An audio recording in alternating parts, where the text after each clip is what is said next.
Welcome to the channel, folks. Today we're going to answer the question, what is the hardest thing for you to do on your Kubota tractor? Here it is, folks. When your fuel gauge is reading empty or almost, you have to replenish that fuel, and that fuel is hard to get in the tank. So here's what I've done to try and ease that process.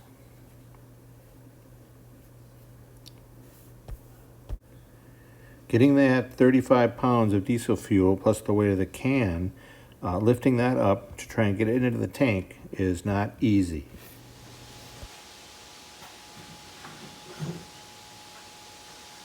So I bought one of these gizmos right here at our local lumber supply company.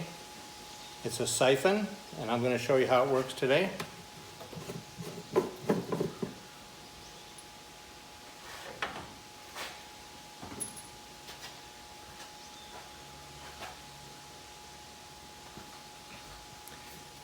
You still have to lift this 5 gallons of diesel off the ground, but what you don't have to do is hold it. You don't have to hold it steady while you try and dump all that fuel into this little opening here. So with this siphon thing, what you do is you put the siphon end down into the bottom of your tank. I'm sorry, your can. Other end goes into the tank of the tractor, and then you just shake this up. See, we got some fuel going already. Shake it some more.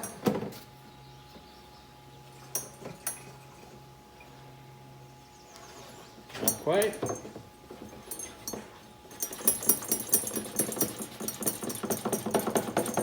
There we go. So what this does is it creates a siphon, and siphons are always our friend. What's important to do in order to get a siphon to work is that you have to get the tank end of the hose lower than the end that's inside your gas can here. So the fuel is flowing right now, and I'm doing no work whatsoever. I ran the tank almost dry. It's a 6-gallon tank on this B2601. So this can's 5 gallons. I should be able to fit it all in there without any trouble at all. It's going to take probably about 2 to 3 minutes of doing this, so I'm not going to keep you guys.